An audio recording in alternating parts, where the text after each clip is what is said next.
For the past few years, the fitness industry has exploded, in general. I remember when I first started out lifting, seeing a female in the weight section was super weird. Nowadays, it wouldn't be completely abnormal for me to be completely outnumbered by them. Lifting is so mainstream now, which is awesome, I guess, apart from when I have to wait for a freaking squat rack. However, with it just comes a whole lot of dumbness. In the past few years, it's seemingly become way too easy to be called an expert, or simply to be viewed as an authority figure in this fitness industry. There are many types of fitness idiots out there, but I like to focus on three: the fit chick / fitspo, the gym bros, and the pseudoscientist. For years, I'd see their popularity grow and their influence take place in real life, from pulse squats to half reps, and people raving about how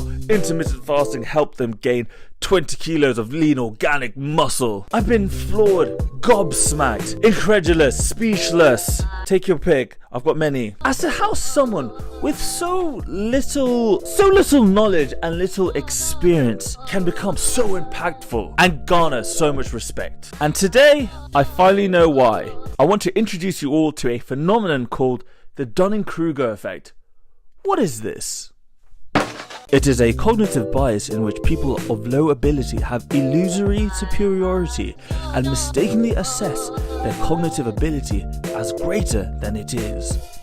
In simple terms, it's where people who actually know very little truly believe that they know a lot. I came across this concept whilst watching Jamie Windsor's amazing video on why bad photographers think they're good. Even if you're not a photographer, you should watch it. It is a great video. When he described what the Dunning-Kruger effect is, a light bulb went off in my head. This happens all the time. Man, I don't listen to all that science and shit. I don't take none of that creatine and shit. I'm pure natural, innit? There's so many more ways than one to train. Find what works for you and go for it. I love you, my squiglets. Intermittent fasting will increase autophagy. It will boost your growth hormone, meaning more muscle gain. This phenomenon happens everywhere. It's the main driving force behind the anti-vaxxer movement, where you basically have mothers who have absolutely no scientific background getting their research from Facebook groups. These type of people tend to suffer from confirmation bias, which is basically where you only look out for evidence that support your already existing views, and you completely disregard all contradictory information, just basically all evidence that disproves what you believe in.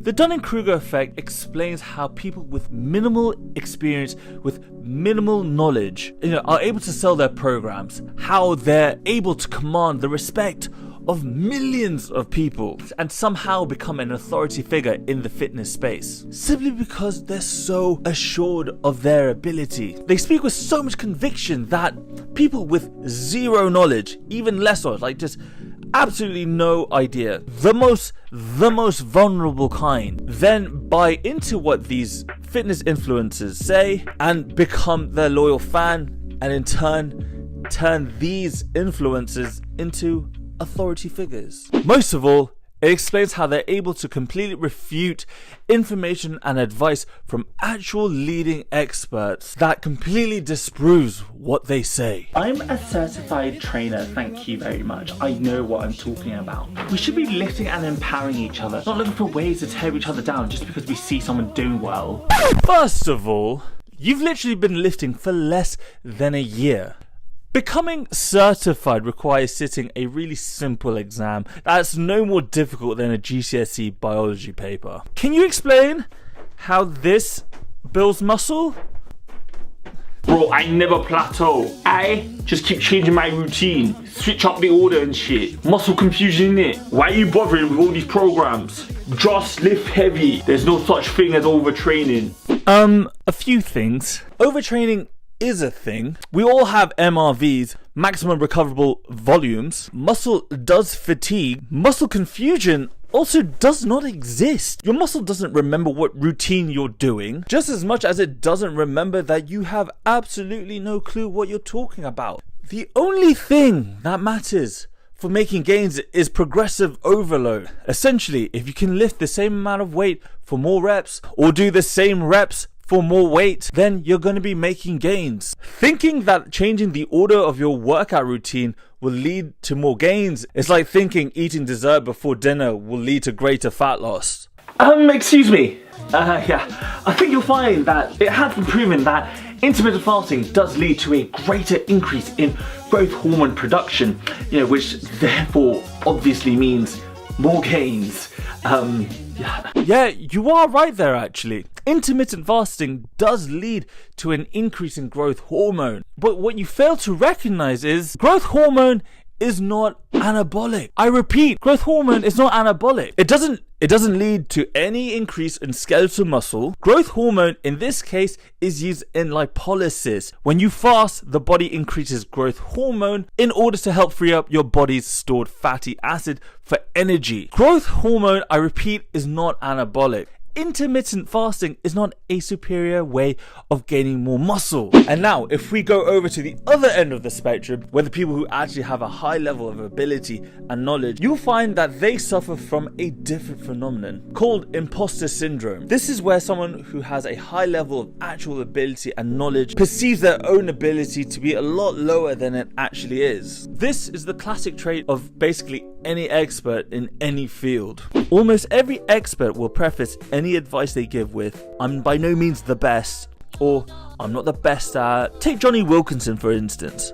One of the greatest to have ever played rugby, famously winning the Rugby World Cup with a drop goal in the dying minutes of the game, with his weaker foot by the way, had this to say about himself after steering his side to back-to-back European Cup titles in 2014. "I've tried to keep my feet on the ground because otherwise someone is going to realise I'm a bit of a fraud. I've made no secret of the fact that I've been over-supported and given way too much respect." Still don't get what I mean? Let me draw it for you.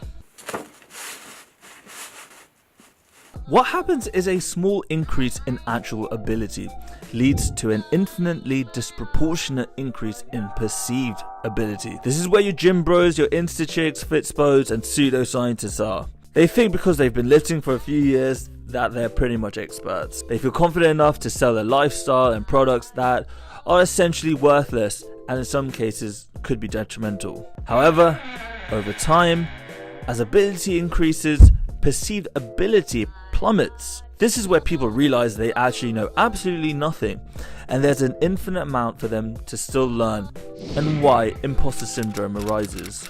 In 1993, Anders Ericsson, a professor at the University of Colorado, discovered that it takes on average 10,000 hours of deliberate practice to become an expert, which is roughly 20 hours a week for 10 years. The point of this video is twofold: to get you guys to reconsider your own perceived level of competence, and to really reconsider who you listen to for training and dieting advice. Chances are, if you or your favorite lifter have been lifting for less than 5 years, to be honest, you probably know very little about lifting. If that is you, then stop getting all of your information from one source. Follow at least 10 people with PhDs in training and nutrition. I'll leave a list of my go-to recommendations in the description. You should also be following people who you don't agree with. I do. I've been lifting for over 9 years, consistently learning every single day. Obviously, not every single day, but like at least 5 days out of the week, I'm always learning something new. There's always a new video to watch. There's always a new article to read. If you follow people on social media, you'll get daily little snippets of information every single day.